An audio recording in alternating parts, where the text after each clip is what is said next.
नमस्कार, मी सौ Manisha Ravindra Patil, SM junior college Kankavli, जिल्हा सिंधुदुर्ग. विद्यार्थी मित्रांनो, आज आपण पाहणार आहोत इयत्ता 12वीच्या अर्थशास्त्र विषयातील स्थूल अर्थशास्त्राचा अभ्यास. गेल्या पाठामध्ये आपण सूक्ष्म अर्थशास्त्र, त्याचा अर्थ, व्याख्या, व्याप्ती, वैशिष्ट्य आणि महत्त्व पाहिले होते. आज आपण बघणार आहोत स्थूल अर्थशास्त्र, त्याचा अर्थ, व्याख्या, व्याप्ती, वैशिष्ट्य आणि महत्त्व. तर आपल्याला सुरुवातीला पाहायचं आहे की स्थूल अर्थशास्त्र म्हणजे काय. आता स्थूल अर्थशास्त्र ह्या स्थूल याला समग्र किंवा व्यापक हा समानार्थी शब्द आहे. आणि मग स्थूल त्याच्या पुढे अर्थशास्त्र. स्थूल अर्थशास्त्र म्हणजे काय, तर एखाद्या देशाच्या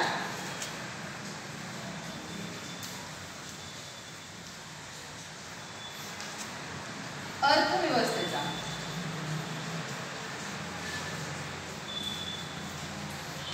अभ्यास.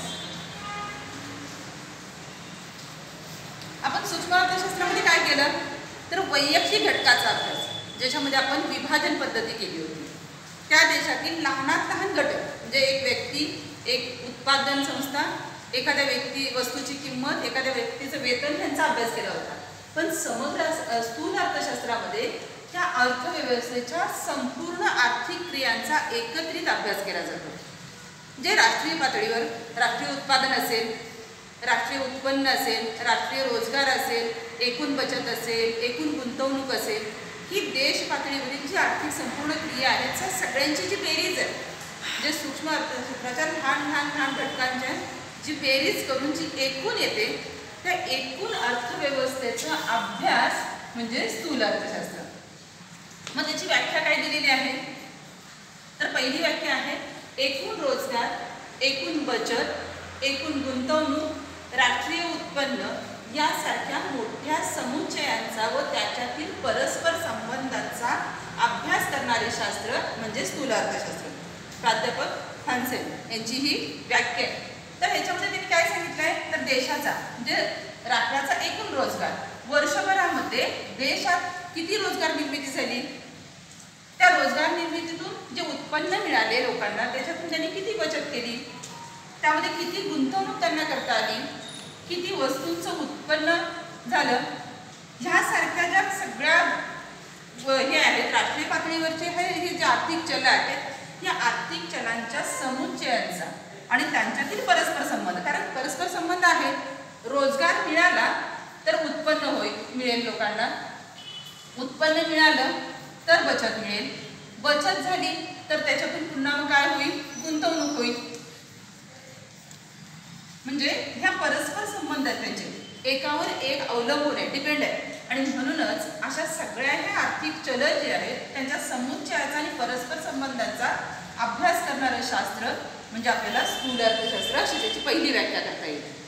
दुसरी व्याख्या त्यांनी काय सांगितले, स्थूल अर्थशास्त्र अर्थव्यवस्थेच्या संपूर्ण कार्यपद्धतीशी संबंधित असते. स्थूल अर्थशास्त्र काय आहे, तर देशाच्या संपूर्ण अर्थव्यवस्था जी आहे त्याची कार्यपद्धती जी आहे त्या कार्यपद्धतीशी संबंधित असते. जे देशात आर्थिक जे सगळे व्यवहार होतात वर्षभरामध्ये, त्या वर्षभरातल्या जी घटना आहेत, जे जी चल आहेत, मग देशाचं राष्ट्रीय उत्पन्न किती आहे, ते उत्पन्न कोणकोणत्या मार्गाने मिळालं, त्याचं मापन कसं केलं, त्याच्या पद्धती कोणत्या आहेत, मग ते राष्ट्रीय उत्पन्न जे मिळालं ते कोणकोणत्या योजनांसाठी वापरलं जाणार आहे, कसं वापरलं जाणार आहे, त्यातून आर्थिक विकास कसा होणार आहे, ह्या सगळ्या गोष्टी ज्या आहेत ही कार्यपद्धती, आणि ही कार्यपद्धती म्हणजेच स्थूल अर्थशास्त्र. अशा ह्या दोन व्याख्या. त्यानंतर आपण पाहणार आहोत त्याची व्याप्ती. तर व्याप्तीत आपण 4 घटक पाहणार आहोत. पहिला आहे उत्पन्न व रोजगार सिद्धांत, दुसरा आहे सर्वसाधारण किंमत सिद्धांत आणि भाववाद, तिसरा आहे आर्थिक वृद्धी व विकासाचे सिद्धांत, चौथा आहे विभाजनाचा समलक्ष सिद्धांत. आता ह्याच्यातला पहिला जो आहे उत्पन्न व रोजगार सिद्धांत, त्याचे पुन्हा आपण 2 गटात विभाजन केलेलं आहे. त्यात उपभोग फलनाचा सिद्धांत आणि गुंतवणूक सिद्धांत, आणि त्याचा पुन्हा एकत्रीकरण म्हणजे व्यापार चक्राचा सिद्धांत. मग आता हे नेमकं काय उत्पन्न आणि रोजगार सिद्धांत, कारण इथं आपण बघणार आहोत उत्पन्न आणि रोजगार सिद्धांत हे राष्ट्राचं, त्या संपूर्ण देशाचं असणार आहे. ज्यावेळी आपण सूक्ष्मलक्षी अर्थशास्त्राचा विचार केला त्यावेळी एका व्यक्तीचं उत्पन्न पाहिलं होतं, एका व्यक्तीचा रोजगार पाहिला होता, तिथं आपण वैयक्तिक पातळी लक्षात घेतली होती. इथं मात्र आपण विचार करताना संपूर्ण राष्ट्राचं उत्पन्न बघणार आहोत. एका आर्थिक वर्षामध्ये किती उत्पन्न मिळालं आणि किती रोजगार मिळाला, आणि मग ह्या रोजगार आणि उत्पन्न जसं आपण वैयक्तिक मागणी आणि वैयक्तिक पुरवठा बघतो तसंच इथंही वैयक्तिक ऐवजी आपल्याला संपूर्ण राष्ट्रीय उत्पन्न, त्या वर्षभरामध्ये देशाचं झालेलं उत्पन्न आणि त्या उत्पन्नासाठी किती लोक कामाला लागले, किती रोजगार निर्मिती झाली, त्याचा अभ्यास आपल्याला या स्थूल अर्थशास्त्रामध्ये करायचा आहे. मग हे जेव्हा रोजगार मिळतो त्यावेळी काय होतं तर उत्पन्न वाढतं. रोजगार मिळाला, उत्पन्न वाढलं की आपण उपभोग घेतो. हा उपभोग घेतला की त्याच्यातून जी काही राहील त्याच्यात बचत असते आणि त्याच्यातून गुंतवणूक असते.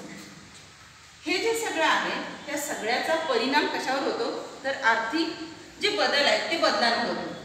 जर उत्पन्न आणि रोजगार ह्याच्यातला बदल झाला तर त्याचा परिणाम उपभोगावर होईल, त्याचा परिणाम गुंतवणुकीवर होईल. उत्पन्न आणि रोजगार कमी झाले तर आपोआपच काय होईल, हे कमी होईल, उपभोगही कमी होईल, गुंतवणूक कमी होईल, मंदीचं सावट निर्माण होईल. जेव्हा उत्पन्न आणि रोजगार वाढेल त्यावेळी आपोआपच उपभोग वाढेल, गुंतवणूक वाढेल आणि मग तेजी जी आहे ती तेजी. मग ही जी व्यापार चक्र आहे तेजी आणि मंदी ही कशी निर्माण होतात हे आपल्याला स्थूल अर्थशास्त्र जे आहे ते स्थूल अर्थशास्त्र शिकवतं. म्हणजे आपल्याकडे असणारं उत्पन्न, त्या उत्पन्नातून मिळणारं उत्पादनातून होणारा रोजगारातून मिळणारं पुन्हा लोकांना उत्पन्न जे आहे ते उत्पन्न, त्याचा उपभोग, गुंतवणूक, ही परस्पर संबंधातून निर्माण होणारी ही सगळी जी चलं आहेत त्या चलांचा परिणाम होऊन व्यापार चक्र कसं निर्माण होतं. मग त्या व्यापार चक्राचे परिणाम काय होतात, मग तेजी निर्माण झाली तर त्याच्यातून कसं बाहेर पडायचं, मंदीच्या काळात बचत कशी करायची, गुंतवणूक कशी करायची, या सगळ्यांचा अभ्यास आपल्याला स्थूल अर्थशास्त्रामध्ये करता येतो. दुसरं आहे सर्वसाधारण किंमत सिद्धांत आणि भाववाढ. आता सर्वसाधारण किंमत सिद्धांत आणि भाववाढ म्हणजे काय तर आपण सूक्ष्म अर्थशास्त्रामध्ये वस्तूची किंमत कशी ठरते हे बघितलं होतं. त्याच्यात वैयक्तिक मागणी आणि वैयक्तिक पुरवठा यांच्या समतोलातून आपल्याला सर्वसाधारण किंमत ठरत होते. अगदी तसंच इथं सुद्धा सर्वसाधारण किंमत कशी ठरते तर राष्ट्रीय मागणी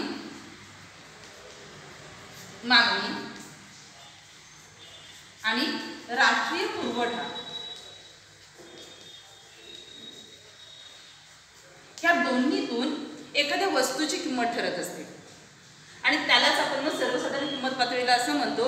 एखाद्या सद्यस्थितीमध्ये एखाद्या वस्तूच्या किमतीची जी सरासरी असते त्या सरासरीला आपण सर्वसाधारण किंमत पातळी म्हणतो. मग ही किंमत पातळी कशी ठरते, त्या किंमत पातळीतील बदल झाले तर भाव वाढ किंवा भाव घट, त्याला आपण पुन्हा व्यापार चक्र असं म्हणतो. हे कसे निर्माण होतात, एखाद्या वस्तूच्या मागणी आणि पुरवठ्यात बदल झाला की आपोआपच काय होईल, सर्वसाधारण किंमत जी आहे ते किंमत बदलेल.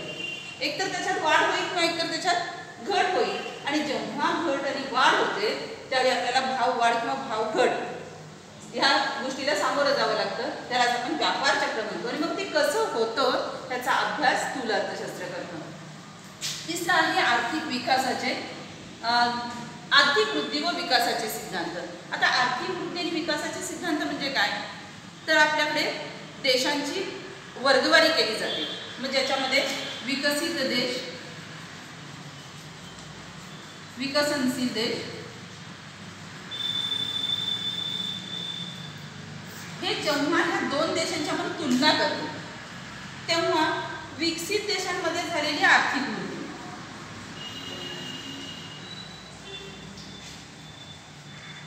आणि त्या विकसनशील देशांमध्ये असणारं दारिद्र्य, बेरोजगारी असेल, ह्या समस्या ज्या आहेत ह्या समस्या कशा निर्माण झाल्या, ह्या समस्या सोडवायच्या असतील तर आपल्याला काहीतरी योजना आखाव्या लागतात. ह्या विकसनशील देशाला ह्या विकसित देशांपर्यंत पोहोचायचं असेल तर ह्यांच्या आर्थिक वृद्धीचा आपल्याला अभ्यास करावा लागतो. आणि ह्या आर्थिक वृद्धीचा अभ्यास करताना ह्या काही समस्या ज्या आहेत, ह्या दोन लोकांच्या राहणीमानामध्ये फरक असेल, रोजगारामध्ये फरक असेल, उद्योगांमध्ये फरक असेल, हे सगळं जे आहे हे सगळं जेव्हा आपल्याला विचारात घ्यायचं असतं किंवा ह्याचा अभ्यास करायचा असतो आणि विकसनशील राष्ट्रांना ज्यावेळी विकसित राष्ट्रांकडे वळायचं असतं त्यावेळी त्यांना ह्या गोष्टी, ह्या समस्यांवर उपाय शोधण्यासाठी आपल्याला स्थूल अर्थशास्त्राचा अभ्यास करावा लागतो। याबरोबरच हे विकसित राष्ट्र जे आहेत त्यांना आणखीन आर्थिक वृद्धी करायची असेल तर विकासाचे जे त्यांचे जे काही आराखडे असतील तर ते आराखडे तयार करण्यासाठी स्थूल अर्थशास्त्र आपल्याला उपयोगी पडतं आणि ह्या सगळ्यांचा अभ्यास आपल्याला त्याच्यामध्ये करता येतो। त्याच्यानंतर आहे विभाजनाचा समग्र सिद्धांत। आता विभाजनाचा समग्र सिद्धांत म्हणजे काय, तर आपण सूक्ष्म अर्थशास्त्रामध्ये बघितलं होतं की उत्पादन घटकांना दिला जाणारा मोबदला, त्याच्यामध्ये वैयक्तिक घटकांचा बघितलं होतं की भूमी, श्रम, भांडवल, संयोजन हे जे काही उत्पादनाचे घटक आहेत त्या उत्पादनाच्या घटकाला आपण जो मोबदला देतो त्याच्यामध्ये खंड, वेतन, व्याज आणि नफा यांचा विचार करतो। हा आपण सूक्ष्ममध्ये करताना वैयक्तिक पातळीवर बघितला होता, पण इथे विभाजनाचा सिद्धांत बघताना आता आपल्याला हे काही भूमी, श्रम, भांडवल आणि संयोजन हे जे चार घटक आहेत त्यांना दिलं जाणारं खंड, वेतन, व्याज आणि नफा हे चार घटक हे राष्ट्रीय पातळीवर आपल्याला ठरवायचे आहेत की राष्ट्रीय उत्पन्नात भूमीचा वाटा किती होता, श्रमाचा वाटा किती होता, भांडवलाचा वाटा किती होता आणि संयोजनाचा वाटा किती होता। एकूण जे काही राष्ट्रीय उत्पन्न असेल त्या उत्पन्नातून ह्या चौघांचा दिला जाणारा जो मोबदला आहे त्याला आपण विभाजनाचा समग्र लक्ष्य सिद्धांत असं म्हणतो। आणि मग हे निश्चित करण्यासाठी आपल्याला स्थूल अर्थशास्त्र जे आहे ते अतिशय महत्त्वाचं आहे आणि म्हणून व्याप्तीमध्ये आपल्याला कोणकोणत्या गोष्टींचा, कारण इथून पुढे आपण त्याचा डिटेलमध्ये अभ्यास करणार आहोत, पण तो अभ्यास करताना हे घटक जे आहेत ते घटक आपल्याला प्रत्येक वेळी, म्हणजे तुम्ही आता 11वीत पाहिलं असेल पण 12वी पासून तुम्ही MA अर्थशास्त्र म्हणजे PG जरी केलं तर हे घटक तुम्हाला अभ्यासाला येतील की स्थूल अर्थशास्त्राचा जेव्हा आपण अभ्यास करतो तर त्याच्यामध्ये उत्पन्न आणि रोजगार सिद्धांत अभ्यासला पाहिजे, त्याच्यामध्ये उपभोग फलन येईल, गुंतवणूक फलन येईल, व्यापार चक्र असतील, सर्वसाधारण किंमत पातळी कशी निश्चित होते, त्याच्यातून भाववाढ भावघट कशी निर्माण होते, त्याच्यानंतर आर्थिक वृद्धी आणि विकासाचे सिद्धांत करताना आपल्याला ही जी राष्ट्र आहेत विकसित, विकसनशील आणि अविकसित अशी सगळी राष्ट्र आहेत त्यांचा अभ्यास आपल्याला करावा लागतो। विभाजन म्हणजे उत्पादनाच्या घटकांना मोबदला कसा निश्चित करतात, ह्या सगळ्या गोष्टी आपल्याला प्रत्येक वेळी अभ्यासाव्या लागतात। त्याच्यानंतर आपल्याला बघायचं आहे की वैशिष्ट्य, त्या वैशिष्ट्यांमध्ये आपल्याला बघायचं आहे की ह्याच्यात आपल्याला समग्र घटकांचा अभ्यास जो आहे तो समग्र घटकांचा आपण बघतानाच बघितलं होतं की समग्र घटक कोणते, तर राष्ट्रीय उत्पन्न, राष्ट्रीय रोजगार, राष्ट्रीय उत्पादन, एकूण बचत, एकूण गुंतवणूक, एकूण रोजगार, ह्या सगळ्या घटक जे आहेत ह्या सगळ्या घटकांचा आपल्याला अभ्यास करायचा आहे। मग घटकांचा अभ्यास करताना आपल्याला समजा एखाद्या देशाचं राष्ट्रीय उत्पन्न बघायचं, म्हणजे भारताचं राष्ट्रीय उत्पन्न 2019-2020 या आर्थिक वर्षासाठी किती होतं, त्याच्यानंतर त्याचा वापर कोणत्या पद्धतीने केला, त्याच्यासाठी कोणकोणत्या योजना राबवल्या गेल्या, त्या योजना राबवत असताना आर्थिक विकासाची धोरणं कशी ठरवली गेली, ह्या सगळ्यांचा समग्र अभ्यास कोण करतं, तर सूक्ष्म अर्थशास्त्र करतं। मग अशा अनेक अर्थव्यवस्था आहेत, म्हणजे भांडवलशाही असेल, समाजवादी असेल, तर ह्या वेगवेगळ्या अर्थव्यवस्था ज्या आहेत त्या अर्थव्यवस्थांचा समग्र घटकांचा, त्यातले समग्र घटक जे आहेत त्या सगळ्या घटकांचा अभ्यास जो आहे तो अभ्यास अर्थशास्त्र करतं। त्याच्यानंतर उत्पन्न सिद्धांत, आपण सूक्ष्मलक्षी अर्थशास्त्र पाहिलं तेव्हा काय म्हटलं होतं की सूक्ष्मलक्षी अर्थशास्त्र हे किंमत सिद्धांत म्हणून आहे, पण इथं मात्र काय आहे ते उत्पन्न सिद्धांत म्हणून आहे। आणि मग उत्पन्न सिद्धांत म्हणजेच आपल्याला त्या राष्ट्रीय उत्पन्न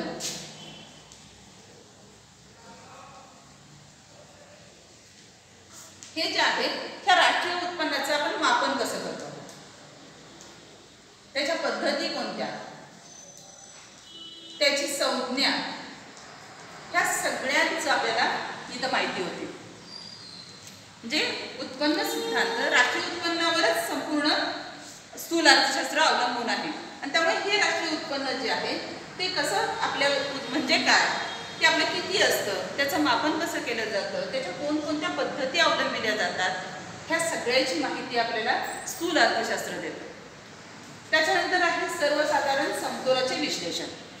आता पहिल्यांदा आपण सर्वसाधारण समतोल म्हणजे काय तिथे पाहिलं होतं की सर्वसाधारण समतोल म्हणजे वस्तूची मागणी, वस्तूचा पुरवठा ह्या दोन्हीच्या समतोलातून वस्तूची किंमत ठरवणं म्हणजे सर्वसाधारण समतोल. आणि ह्याच्यावरच मग सूक्ष्म अर्थशास्त्रामध्ये किंमत ठरवत होती. मग एखादा छोटा व्यापारी असेल किंवा स्वयंरोजगार करणारा असेल तर त्याच्याकडे असणाऱ्या ज्या वस्तू आहेत आणि तो जो वस्तूंचा पुरवठा करू शकतो त्याच्यावरून तो आपल्या वस्तूची किंमत ठरवू शकतो. पण आपल्याला जेव्हा राष्ट्रीय पातळीवर बघायचं असेल त्यावेळी राष्ट्रीय पातळीवरील सर्वसाधारण किंमत ठरवताना त्या एखाद्या वस्तूची संपूर्ण मागणी असेल, ती मागणी, राष्ट्र त्या वस्तूचा किती पुरवठा करू शकतं, तो पुरवठा आणि त्याच्यानंतर त्याची वस्तूची किंमत ठरवली जाते. आणि मग ही सर्वसाधारण वस्तूची किंमत जी आहे ती किंमत कशी ठरते, कोणत्या पद्धतीने ती ठरवली जाते, त्या ठरवल्यानंतर त्याच्यात होणारे जे बदल आहेत त्या बदलांचा परिणाम कसा होतो त्याचं विश्लेषण करण्याचं काम स्थूल अर्थशास्त्र करत असतं. त्याच्यानंतर आहे परस्पर अवलंबन. आता परस्पर अवलंबनामध्ये काय होतं तर एक घटक दुसऱ्या घटकांवर अवलंबून असतं. मी इथे सांगितलं होतं की इथे उत्पन्न रोजगार अवलंबून आहे, रोजगारातून आपल्याला उपभोग निर्माण होतो, उपभोगातून आपल्याला बचत येते, बचतीतून गुंतवणूक होते. हे जे काही एकमेकांचं परस्पर अवलंबन आहे ते परस्पर अवलंबन ह्या स्थूल अर्थशास्त्रामध्ये असतं की एका घटकात जर मध्ये खंड पडला तर पुढचा घटक निर्माण होऊ शकत नाही आणि त्यामुळे एकावर दुसरा, दुसऱ्यावर तिसरा, तिसऱ्यावर चौथा असं करत मग परस्पर अवलंबन जे आहे ते परस्पर अवलंबन असतं. पुढे आहे राशी पद्धती. आपण सूक्ष्म अर्थशास्त्रामध्ये विभाजन पद्धतीचा अभ्यास केला होता लहानात लहान घटकांचा. आपल्या पुस्तकामध्ये एक उदाहरण दिलेलं आहे की एक झाड हे सूक्ष्म अर्थशास्त्राचा अभ्यास करेल, पण संपूर्ण जंगल जर असेल तर ते काय असेल स्थूल अर्थशास्त्राचा अभ्यास करेल. म्हणजे राशी पद्धतीच्या म्हणजे आर्थिक जी अर्थव्यवस्थेतील सगळी चलं आहेत त्या चलांचा एकत्रित अभ्यास हा स्थूल अर्थशास्त्रामध्ये केला जातो. त्यानंतर आहे वृद्धीची प्रारूपे. म्हणजे आर्थिक वृद्धी करायची असेल तर त्याला आपले वेगवेगळे जे घटक आहेत ते घटक विचारात घ्यावे लागतात. मग वृद्धीची प्रारूपे म्हणजे काय तर आपल्याला ज्या वेगवेगळ्या योजना सरकारकडून राबवल्या जातात त्या योजना राबवताना त्याच्यात आर्थिक वृद्धी कशी होईल, आर्थिक विकास त्याचा कसा होईल हे इथं बघितलं जातं. 1949 साली महालनोबिस हे एक प्रशांत महालनोबिस हे एक अर्थतज्ञ होते आणि त्या अर्थतज्ञांनी अवजड उद्योग जे आहेत त्या अवजड उद्योगांच्यासाठीचं एक प्रारूप तयार केलं होतं. त्या प्रारूपातून त्यांचं असं मत होतं की ह्याच्यातून जास्तीत जास्त आर्थिक वृद्धी होईल, आर्थिक विकास होईल. बेरोजगारीची जी समस्या त्यावेळी निर्माण झाली होती ती बेरोजगारीची समस्या पूर्ण नाहीशी होईल आणि देशाचा आर्थिक विकास होईल. अशी जी नवनवीन प्रारूप आहेत, नवनवीन आराखडे आहेत, नवनवीन योजना आहेत ज्या राष्ट्रीय पातळीवर अवलंबिल्या जातात किंवा आयोजित केल्या जातात तर त्यांची अंमलबजावणी कशी केली जाते, त्यातले जे आर्थिक चल आहेत त्यांचा अभ्यास कसा केला जातो, त्या योजना कशा पद्धतीने राबवल्या जातात, त्याची अंमलबजावणी कशी केली जाते आणि त्याचा पुन्हा परिणाम काय होतो, ह्या सगळ्याला वृद्धीची प्रारूप असं म्हणतात. आणि ह्या वृद्धीच्या प्रारूपांचा अभ्यास स्थूल अर्थशास्त्र करतात. त्यानंतर सर्वसाधारण किंमत पातळी. याच्यात पण मी सांगितलं होतं की समतोलाची अवस्था तसंच सर्वसाधारण किंमत पातळी. एखाद्या सद्यस्थितीला वस्तूची देश पातळीवर असणारी किमतीची जी सरासरी आहे त्याला आपण सर्वसाधारण किंमत पातळी म्हणतो. आणि मग ही सर्वसाधारण किंमत पातळी कशी निर्माण होते, त्याच्यातले चढ उतार, त्यातले बदल, ह्या सगळ्याचं विश्लेषण आपल्याला स्थूल अर्थशास्त्र करत असतं. आणि शेवटचं आहे धोरणात्मक. धोरणात्मक म्हणजे काय तर वेगवेगळी जी धोरणं ठरवली जातात तर त्या धोरणांची अंमलबजावणी कशी केली जाते, त्या धोरणांचं नियोजन कसं केलं जातं आणि त्यातून मग आर्थिक विकास जो आहे तो आर्थिक विकास कसा केला जातो हे आपल्याला स्थूल अर्थशास्त्र जे आहे ते इथं सांगतं. त्याच्यानंतर आहे महत्त्व. इथं महत्त्व सांगताना अर्थव्यवस्थेची कार्यपद्धती सांगितली जाते. अर्थव्यवस्थेची कार्यपद्धती सांगताना मग आपल्याला ती अर्थव्यवस्था कोणत्या पद्धतीची आहे, भांडवलशाही आहे, समाजवादी आहे, मिश्र आहे, ती अर्थव्यवस्था कोणती आहे, त्या अर्थव्यवस्थेचं कार्य कसं चालतं, राष्ट्रीय उत्पन्न कसं गोळा केलं जातं, राष्ट्रीय उत्पन्नाचं वाटप कसं केलं जातं, वेगवेगळे नियोजन जे आहे ते नियोजन कसं केलं जातं, हे सगळं आपल्याला स्थूल अर्थशास्त्रातून मिळतं. आणि म्हणून कुठलीही अर्थव्यवस्था असेल तर त्या कुठल्याही अर्थव्यवस्थेला बळकटी आणायची असेल, त्यातून आर्थिक विकास साधायचा असेल तर पहिल्यांदा ती कार्यपद्धती समजणं महत्त्वाचं आहे. राष्ट्रीय उत्पन्न तुम्ही मोजता कसं, कोणत्या पद्धतीने मोजता, त्याचं तो इन्कम आपल्याला येतो कसा, कोणकोणत्या पद्धतीने येतो, एकत्रित राष्ट्रीय उत्पन्न तयार झालं ते कोणकोणत्या योजनांवर तुम्ही खर्च करणार आहात, तो खर्च केलेला जो घटक आहे त्यातून पुन्हा उत्पन्न कसं मिळणार आहे, हे सगळं जे आहे हा अर्थव्यवस्थेची कार्यपद्धती आपल्याला स्थूल अर्थशास्त्रातून समजते.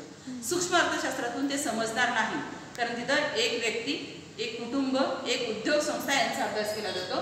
इथं मात्र संपूर्ण देश पातळीवरचा जो अर्थव्यवस्थेचा अभ्यास आहे तो केला जातो. त्याच्यानंतर आर्थिक चढ उतार. आता आर्थिक चढ उतार म्हणजे व्यापार चक्र, ज्याला आपण तेजी मंदी किंवा भाव वाढ भाव घट असं म्हणतो. मग ही आर्थिक तेजी मंदी का निर्माण होते, कारण आपण असं म्हटलं होतं की सर्वसाधारण किंमत पातळी जी आहे किंवा समतोल जो आहे तो समतोल ढासळला की त्याच्यातून व्यापार चक्रांची निर्मिती होते. आणि मग ह्याची कारणं काय आहेत, जर ती तयार होत असतील तर त्यावर आपल्याला निर्बंध घालायचे असतील, काय उपाययोजना करता येतील, त्या उपाययोजना कोणत्या पद्धतीच्या आहेत, कारण जेव्हा आर्थिक मंदी येते त्याच्यावर मग पुन्हा काय होतं की उपाययोजना केल्या जातात. त्याच्यानंतर मग एक समतोल अवस्था निर्माण होते, ज्याला शिखर अवस्था असं म्हणतात. पुन्हा त्याच्यात बदल होतात, मंदी येते, हे सतत चालू असतं. ही व्यापार चक्र प्रत्येक वेळी येतात आणि जातात, पण त्याची कारणं काय, त्याची उपाययोजना आणि त्याचे परिणाम अभ्यासण्याचं काम स्थूल अर्थशास्त्र करतं. त्याच्यानंतर राष्ट्रीय उत्पन्न. राष्ट्रीय उत्पन्नाच्या बाबतीत पण राष्ट्रीय उत्पन्नाचं मापन कसं करायचं, राष्ट्रीय उत्पन्न खर्च कसं करायचं, राष्ट्रीय उत्पन्नात लोकांचा सहभाग कसा वाढवायचा, ह्या सगळ्याचा विचार काय कुठं होतो तर म्हणजे स्थूल अर्थशास्त्रामध्ये होतो. त्यानंतर आर्थिक विकास. देशाचा आर्थिक विकास जर जलद गतीने करायचा असेल तर आपल्याला पुन्हा मग त्याच्यामध्ये विकसित आणि विकसनशील जी राष्ट्र आहेत मी जर सांगितलं होतं तर त्यांच्या दारिद्र्य, बेरोजगारी, त्यांचा राहणीमान, त्या राहणीमानातला फरक, हे सगळं जे आहे ह्यांचा आपल्याला अभ्यास होतो आणि त्याच्यातून आपल्याला आर्थिक विकासाच्या योजना ज्या आहेत त्या योजना आखता येतात. आर्थिक विकासाकडे आपल्याला वाटचाल करता येते. अर्थव्यवस्थेची कामगिरी समजते. आपल्याला 2 वर्षातला म्हणजे बदल जो आहे तो बदल सांगता येतो. भारताचा विचार करायचा असेल तर 2018-19 हे आर्थिक वर्ष, ह्या आर्थिक वर्षामध्ये आपल्याला राष्ट्रीय उत्पन्न किती मिळालं, आर्थिक वृद्धी किती झाली हे आपल्याला समजतं. आणि त्याच्यानंतर 2019 ते 2020 हे दुसरं वर्ष आहे. ह्या दुसऱ्या वर्षात राष्ट्रीय उत्पन्न किती होतं, किती खर्च केलं, विकासाच्या योजना किती राबवल्या, ह्या दोन्हीची तुलना जी आहे ती तुलना आपल्याला अर्थव्यवस्थेची कामगिरी सांगते. जसं 2 विद्यार्थ्यात आम्ही तुलना करतो, 2 व्यक्तींमध्ये तुलना केली जाते, अगदी तशीच 2 आर्थिक वर्षांमध्ये आपल्याला तुलना जेव्हा होते त्यावेळी त्या देशाची अर्थव्यवस्थेची कामगिरी समजते. आणि मग ह्याच्यावरून आपण जे काही मिळवलं ते फायदेशीर आहे की त्याच्यामध्ये तोटा झालेला आहे. फायदा असेल तर ती जो आपण योजना आखल्या होत्या त्या पुढे चालू ठेवता येतात. जर समजा आपल्याला त्याच्यात नुकसान झालं, तोटा झाला तर त्याच्यात आपल्याला त्या योजनांमध्ये बदल करता येतो, नवीन योजना अंमलात आणता येतात आणि त्यानुसार पुन्हा आर्थिक वृद्धी जी आहे ती आर्थिक वृद्धी आपल्याला करता येते. त्यानंतर स्थूल आर्थिक चलांचा अभ्यास करता येतो. आता स्थूल आर्थिक चल म्हणजे काय तर याच्यामध्ये आपण बघितलेलं आहे की एकूण राष्ट्रीय उत्पन्न,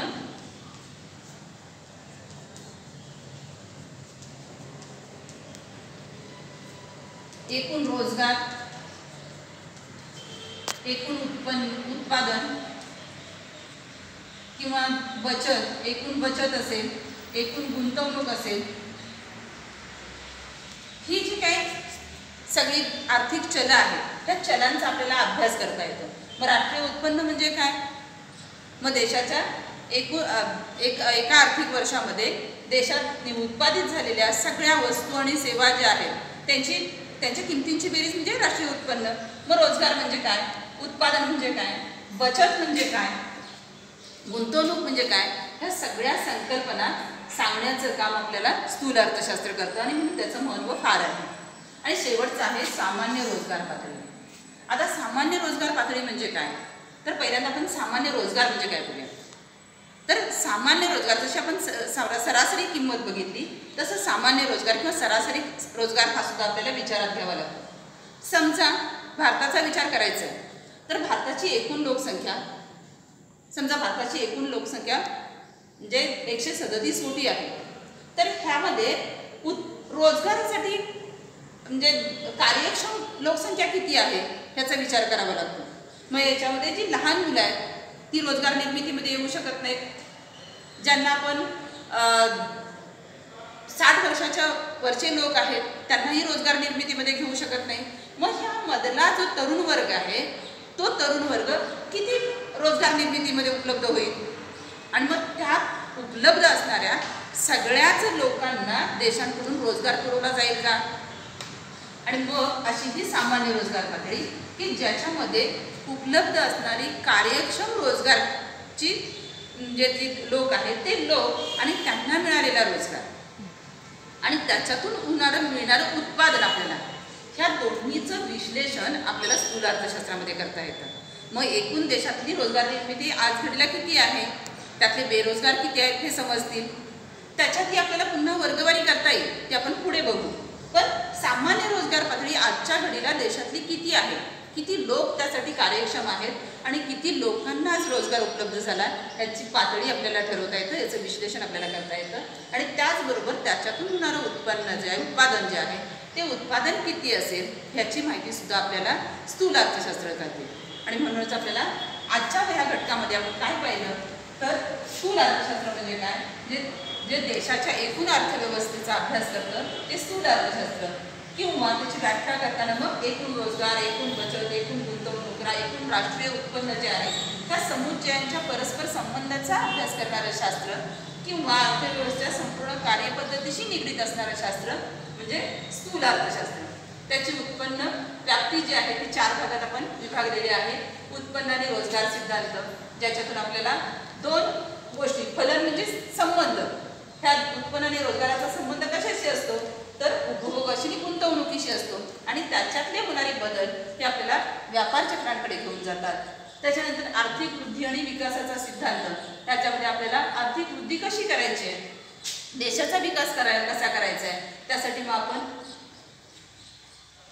हे विकसित आणि विकसनशील राष्ट्रांची माहिती बघितली होती. मधला एक घटक राहिला सर्वसाधारण किंमत सिद्धांत आणि भाववाढ, त्याच्यामध्ये राष्ट्रीय मागणी आणि राष्ट्रीय पुरवठ्यातून समतोलाची किंमत कशी निर्माण होते आणि ती जर झाली नाही तर त्यातला भाववाढ आणि भावघट कशी निर्माण होते याचा अभ्यास करणार.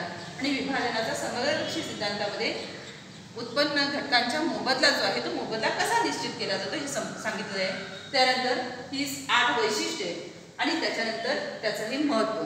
जेव्हा तुम्हाला प्रश्न विचारला जाईल राष्ट्रीय स्थूल अर्थशास्त्राची वैशिष्ट्ये सांगा, 2 मार्काला प्रश्न असेल तर कमीत कमी तुम्हाला 5 घटक लिहिणे महत्त्वाचे, 4 गरजेचे आहेत पण एक 5वा घटक असावा आणि म्हणून 5 घटक तरी किंवा तुम्हाला माहीत असणं गरजेचं आहे. अगदी तसंच जेव्हा महत्त्व विचारलं जाईल 2 मार्काला तेव्हा त्याच्यामध्ये सुद्धा तुम्हाला हे 5 घटक, त्याच्या सुरुवातीला सूक्ष्म अर्थशास्त्र म्हणजे काय किंवा सूक्ष्म अर्थशास्त्राची स्थूल अर्थशास्त्राची वैशिष्ट्ये सांगा असं जर असेल तर पहिल्यांदा आपल्याला स्थूल अर्थशास्त्राची व्याख्या द्यावी लागेल आणि व्याख्या लिहिल्यानंतर आपल्याला हे जे घटक आहेत त्या घटकांची माहिती म्हणजे त्याचं विश्लेषण जे आहे नाव लिहून विश्लेषण करावं लागेल. अच्छा, याला आपण या व्हिडिओमध्ये स्थूल अर्थशास्त्र, त्याचा अर्थ, व्याख्या, व्याप्ती, वैशिष्ट्ये आणि महत्त्व पाहिले. धन्यवाद.